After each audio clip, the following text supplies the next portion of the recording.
Hello everyone! Welcome po sa ating channel. This is Coach Ronald. Happy New Year!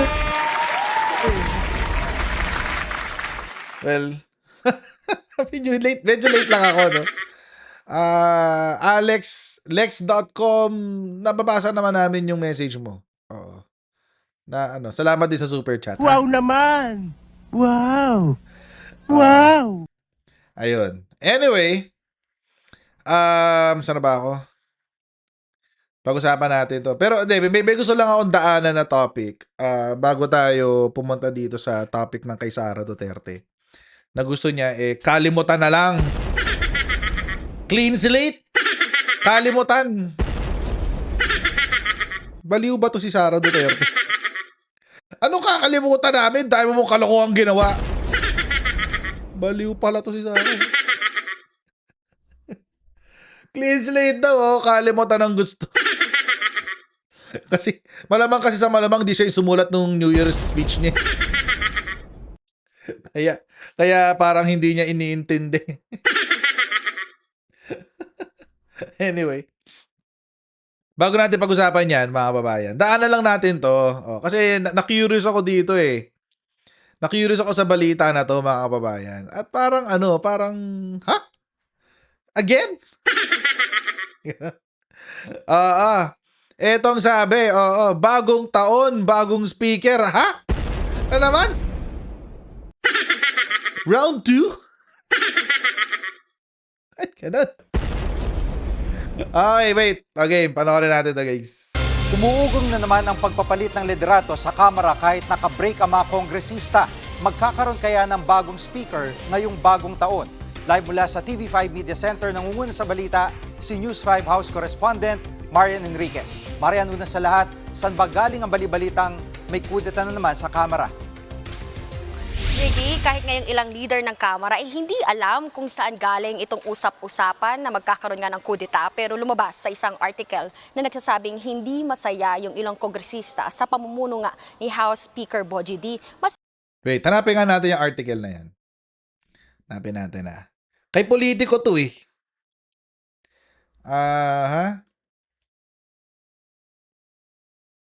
Ito. Bago natin tuloy itong video na to, guys. Basahin muna natin itong article. Copy link. Yan. Wait lang ha. Kasi parang kailangan natin intindihin yung konteksto niyan eh. Bakit may ganyan chismis? Hindi pa nga nag-iinit sa upuan si Bogie D. Correct. Ilang buwan pa lang siya, 4 months. Palitan agad. Sabi, malayo kay Martin, Bogie D keeps distance as House, coup rumors persist. Oo. Mga babayan, second na to, pangalawa na to, hindi ito yung first time. Meron nung November, pangalawa itong December. So, kailan lang siya umupo? September, October? October. Oo. Parang ganun, October. Sabi, basahin lang natin yung article ha. The mood inside the House of Representatives has notably shifted. Since Faustino D. III took over the speakership last September, September, and not necessarily for the better. Gone is Cooper say is the easy camaraderie lawmakers had grown accustomed to under his predecessor, late Representative Ferdinand Martin Romualdez. In its place is a speaker widely described as distant, insulated, and largely uninterested in building relationships with his colleagues. Okay. Scoopers say D rarely lingers when there is an opportunity to mingle with fellow lawmakers, choosing instead to retreat to his inner circle. Okay. Sabi, he's worlds apart from Martin. Martin made it a point to engage everyone, sometimes even indulging lawmakers just to keep the House united. Actually, totoo yan. again, let's give credit when credit is due. I'm not really a Martin Romualdez fan, but let's give credit when credit is due. Naalala nyo nung 2023? 2023 if I'm not mistaken, or 2022. It's 2023. Mga 2023 yun. Na nagka-issue si former Speaker Martin Romualdez dahil nakipag-lunch siya kasama ng Makabayan Block. Tapos inisyuhan, di ba? Inisyuhan ng mga DDS itong si former Speaker Martin Romualdez. Na siya raw ay bumaliktad na sa Marcos administration at siya daw ay nakikipagtulungan kasama ng mga teroristang Makabayan Block. I think that is proof na nagre-reach out si former Speaker Martin Romualdez kahit hindi niya kasundo. Oo. Kaya nga, yung sinasabi dito sometimes even indulging lawmakers, parang, sige, pagbigyan lang kita dahil hindi kita kakampi, pero pagbibigyan kita. Ganun.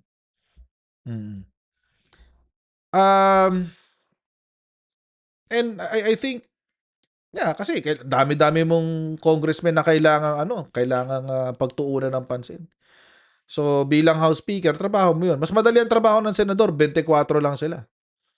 Pero to 315 sila, 318 yata if I'm not mistaken. So I think totoo yung sinasabi na to, no? Kasi na-issue na siya dito before. So that perceived confidence, some say arrogance. Uy, mayabang daw si Speaker. Parang di ko naman makitang mayabang si Speaker D. Feeling ko tahimik lang talaga siya at introvert. That perceived confidence, some say arrogance, has only fueled unease within the chamber. This preference for silence and secrecy has reportedly tightened access not just to him, but to lawmakers themselves amid persistent whispers of another looming leadership shakeup. According to the grapevine, lawmakers have supposedly been told to secure the speaker's clearance before granting interviews. Ay, totoo to? Ganon? Paalam ko muna kay speaker bago akong pa-interview?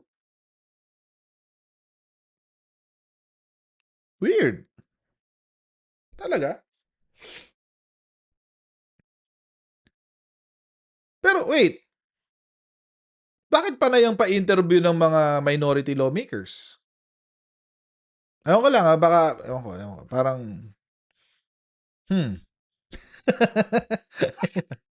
okay. Tapos, D himself has been largely inaccessible to, totoo naman din to, hindi talaga siya ma-interview. Rarely granting interviews to the point that he has allegedly gone so far as to physically avoid journalists when chances for interaction arise. Hindi pwedeng ganun. Bilang House Speaker, kailangan ikaw yung unang-unang humaharap. There are also murmurs that not all House hearings are being made public, not due to technical constraints, but by design. Okay. It's about control. Boji doesn't want everything out in the open. Okay. While the Speaker has traditionally been seen as the President's choice, old-timers in the House warn that palace backing alone has never been enough to secure the post. In the House, confidence is currency, and without it, even a Speaker with a crown may find it sleeping, sabi. Mukhang mabigat yung mga allegations kay Boji D. Oo. Sige, ngayon pakinggan natin yung balita. Ngayon alam na natin yung context. Pakinggan natin yung balita. Mas pinipili raw kasi nito ni Speaker D na makisalamuha lang sa kanyang inner circle. Umaasta raw itong si Speaker D na hindi niya kailangan yung mga kasamahan niyang kongresista. Umuugong din nga itong kudeta sa gitna ng pagkakadawit ng mga kongresista sa flood control scandal. At naging issue rin kamakailan yung umano'y 2 million pesos na Christmas bonus sa mga kongresista. Isiniwalat nga yan ni Congressman At eto, kayo dyan sa media talaga no? Kung ano lang talaga yung headline, yun talaga yung kung ano lang talaga yung magbabalik sa inyo ng pera. Kailan kaya kayo magsasabi ng totoo? Kayo dyan. Alam nyo style ng media, ganito gagawin nila. Ibabalitan lang yung headline, 2 million pesos allowance daw or Christmas bonus ng mga congressmen. 2 million pesos Christmas bonus. Pero yung paliwanag nila, nasa pinakadulo, usually, sa pinakadulo at maliliit na letter sa ilalim mismo ng headline. Halos di mo mababasa.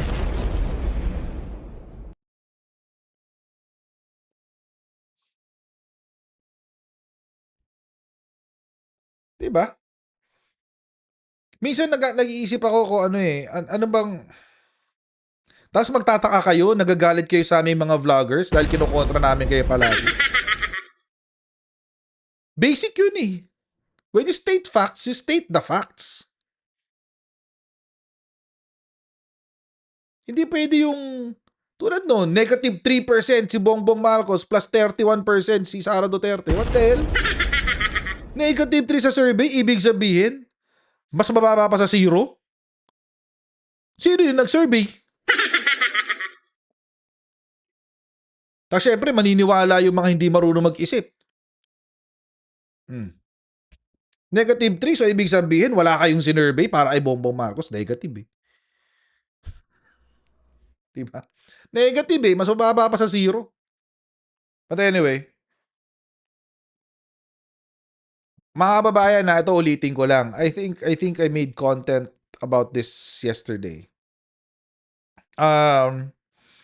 Yung 2 million na yan na ikinalat netong si Leandro Lebiste, fake news ho yan. Fake news ho yan, hindi ho yan expose. Yung 2 million po na nakukuha nila na extra, ito po ay MOOE. Maintenance Operating Expenses or Maintenance and Other Operating Expenses yata yun. Either of the two.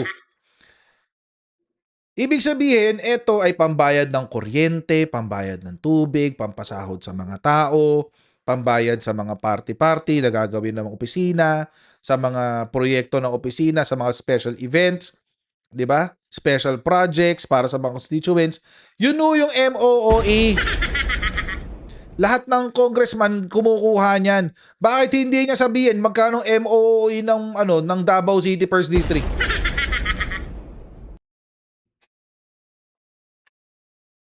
Diyos ko. Pasinungaling. Kinakarga niyo si Lebiste tapos hindi niyo ibabalita yung totoo. Alam niyo namang nag-fake news yung tao.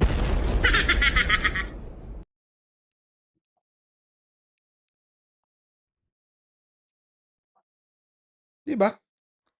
Sasabihin niya walang transparency, Sabihin niya walang transparency. Tanga-tanga pala siya. Kinokowa yan eh. Paano walang transparency? At makikita yan sa COA, mga kababayan. Puntahan niyo sa COA, nakikita yan sa COA. Wait lang ha, wait. Papakita ko lang sa inyo para lang isaksa ko sa baga ni ni Leandro Lebiste. COA, Commission on Audit. Hindi ko lang alam kung in-update na nila ngayon, pero dati kasi hindi nila ina-update. Ang tagal mag-load ng website ng COA, guys. Tagal mag-load. Anyway, tuloy muna natin to. Pero pinabulaanan na yan ng ilang House leaders. Hindi raw ito totoo at tanging para sa maintenance and other operating expenses o MOOE lang daw yung kanilang natanggap. Pero ito pa, sorry. Pati yan si Toby Chanko, sinasakyan niyang ala-alawan sa yan. Masyado kang halata, Toby. Diyos ko. Masyado kang halata, Toby Chanko. Obvious na kahit ano na lang eh. Diba? Kahit ano na lang, basta may pambati ko sa go! Tuloy. Pero ayon kay House Assistant Majority Leader Zia Alonto Adyong, walang kudeta at walang banta sa liderato ni D. Malinaw daw na ang focus daw ng Kamara nitong mga nakaraang linggo ay yung pagpasa sa national budget sa Kamara at sa BICAM. Tingin ni Adyong, palabas lang ang usap-usapang ito ng mga gustong pabagsakin ang Kamara. Pakinggan natin itong pahayag ni Congressman Adyong. What we saw during the ratification, that's the opposite of what the balita were saying, di ba? Kaya sabi ko, saan ba nanggagaling ito? I think the people who are actually creating and fabricating all these lies because they see despite the attacks leveled against the House, we remain to be stable and united. And I think the detractors want to see a gap and a fraction happen and division happen within in our ranks. Jiggy, nitong November at December lang din nang pumirma nga yung maraming mga babatas ng Manifesto of Support para kay Speaker D sa gitna nga ng issue sa flood control scandal. Jiggy. At Marian, may mga nagkukumpara daw sa pamumuno nila D at ni Romualdez. Anong sabi dito ng mga kongresista? Yes, Jiggy, mula rin nga dun sa article na tinutukoy ko kanina, kinukumpara raw ng mga kongresista itong si D at si dating House Speaker Martin Romualdez. Sanay daw kasi yung mga mambabatas kay Romualdez na palagi silang nilalapitan at kinakausap para siguruhing united ang Kamara. Hindi raw tulad ni D na tila raw may kayabangan daw. Pero Uy, itinanggihan ni Adyong yabang daw. bumababa raw si D sa mga kapwa nito mambabatas. Narito ang pahayag ni Congressman Adyong. I think si Speaker D goes down to the level of each of the members of the House. In fact, you would see him during plenary session associating himself with the members of the House. So, di ko alam kung saan nanggagaling yung report na yan. But Speaker D is not only on top of everything, but he is also go down to the level of the members of the House. I mean, nakikipag-usap siya ng maayos. Jiggy, Well, kwento nila yan. I have nothing against Speaker Boji D. Sinasabi ko lang, I mean, di ba? Hindi natin alam yung totoong nangyayari sa Congress kasi personal relationships Yung lahat yan eh. So, di natin alam yan kung totoo ba yung sasabi ni Congressman Adjong or hindi.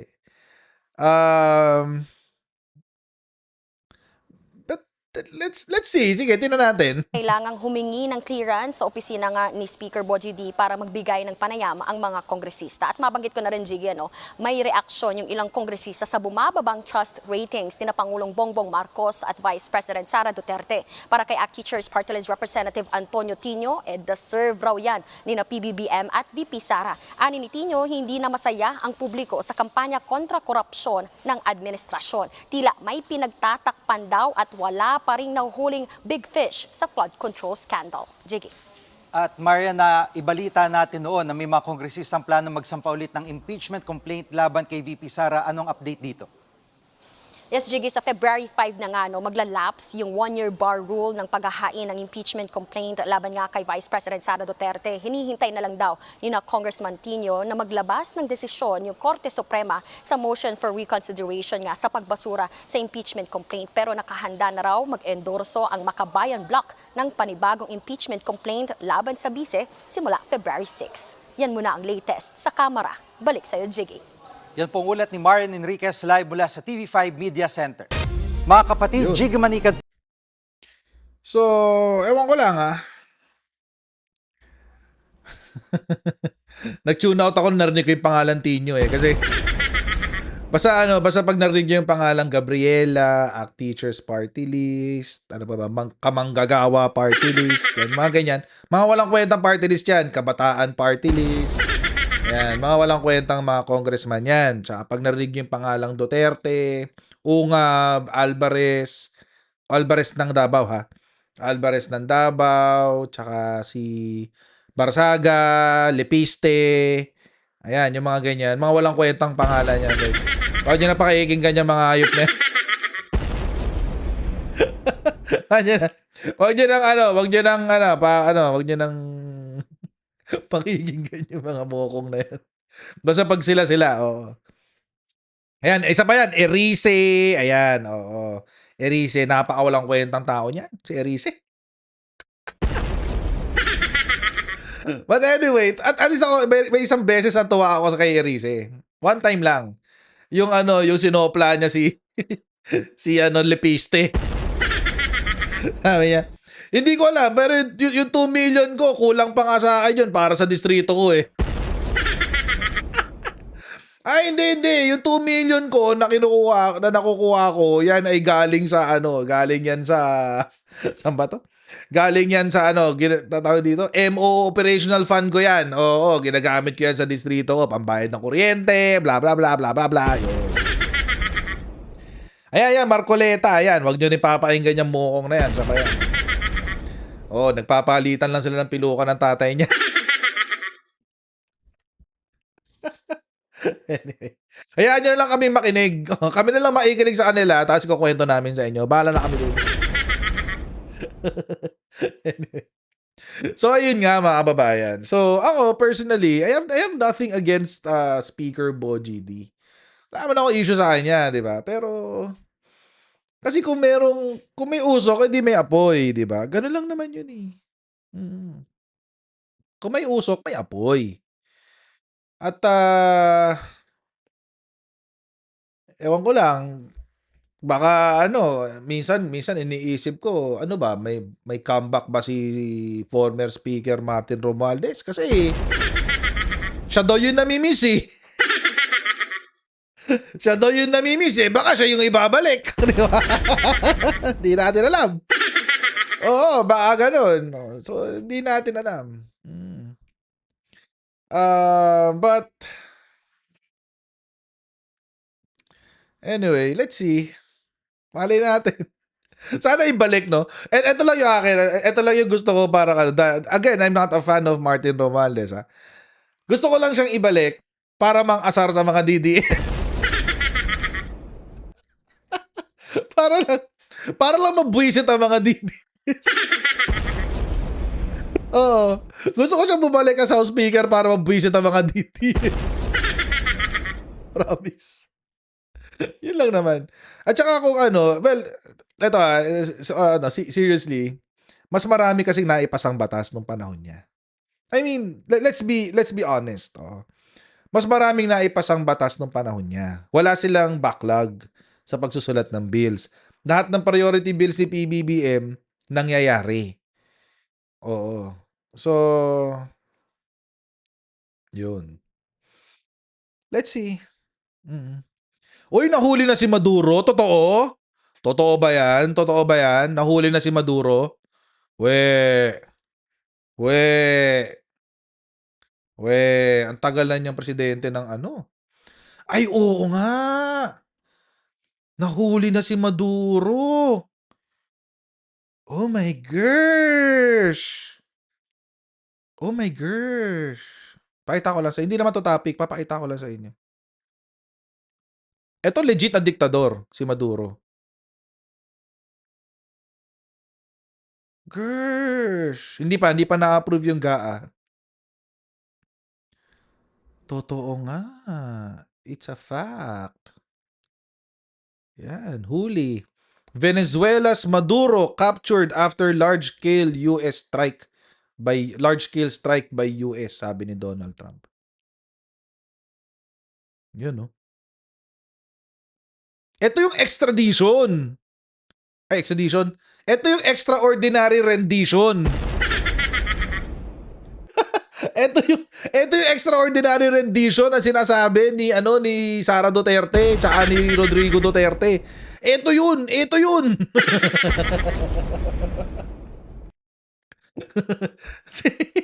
Had been captured and flown out of the country after months of by Washington. Okay, nighttime operation, no? Multiple explosions, okay. Sa Caracas. Okay. Imperialist attack. Komunista si Maduro eh. No? Oh my God. Wala na sila sa Venezuela. Happy New Year sa Venezuela.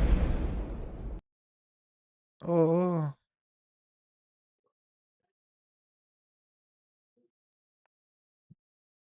Grabe, no? Grabe.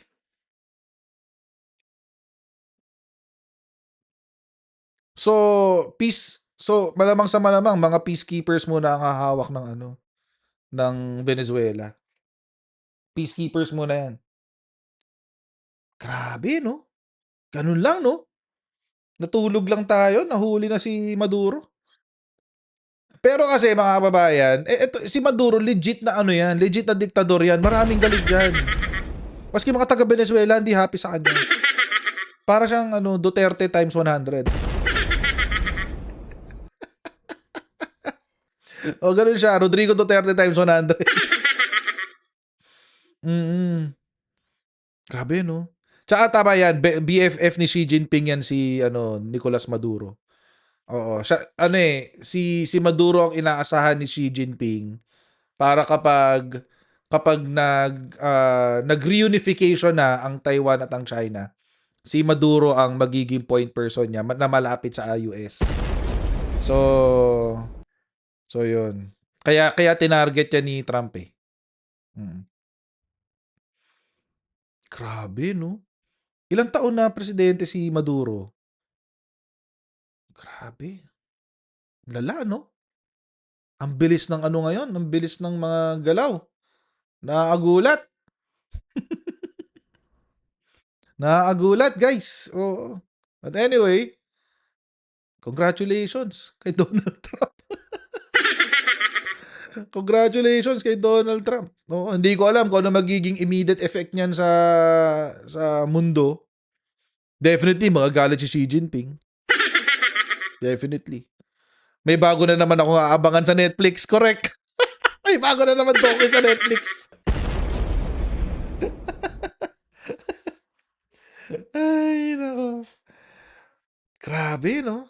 2013 pa. Alam nyo, mga kababayan, isipin nyo na lang ganito.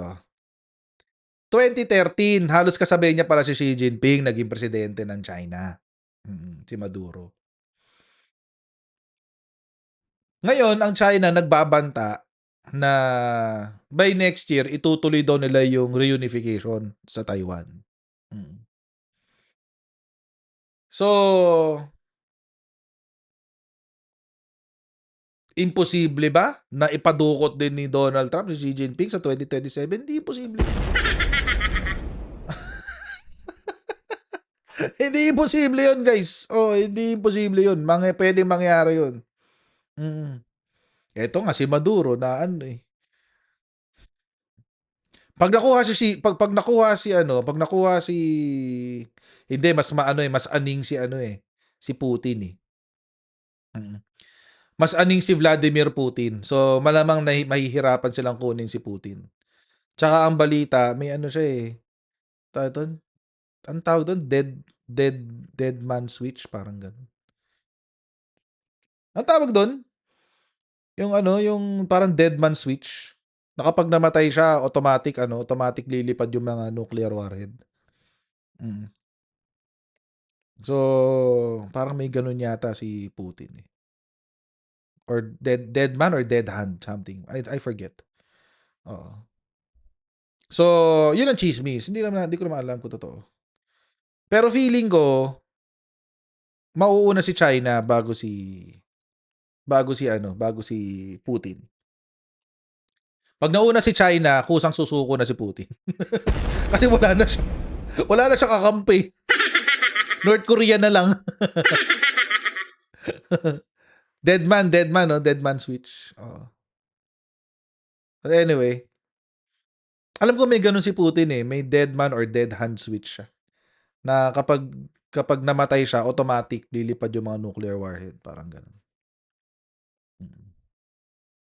So, pero totoo din yan, Ace Venezuela, galit na ang mga tao sa Russia. Totoo rin yan, galit na ngayon ang mga Russian kay Putin. Nagrarally na sila. Correct. Totoo yan, Ace Venezuela. Nakita ko kahapon. Nagrarally na sila. Oo, so hindi natin alam. Mukhang magbabago ang ihip ng hangin sa 2026 sa geopolitics. Oo, hindi naman ako expert dyan, pero, di ba? Tingnan natin kung ano mangyayari. Abangan natin kung ano mangyayari sa future. Dito lang po muna tayo sa ating live stream for today's video. Oo, kita-kita mo tayo sa ating na live. God bless and see you next time, guys. Bye!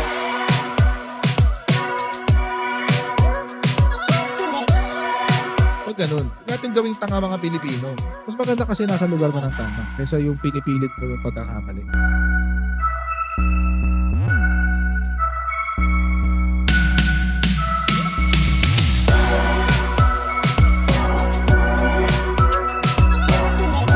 Are they willing to go that far? Hindi makakalimutan ng Pilipino yan hanggat di nasasagot. Sino ngayon nagsasabi ng totoo?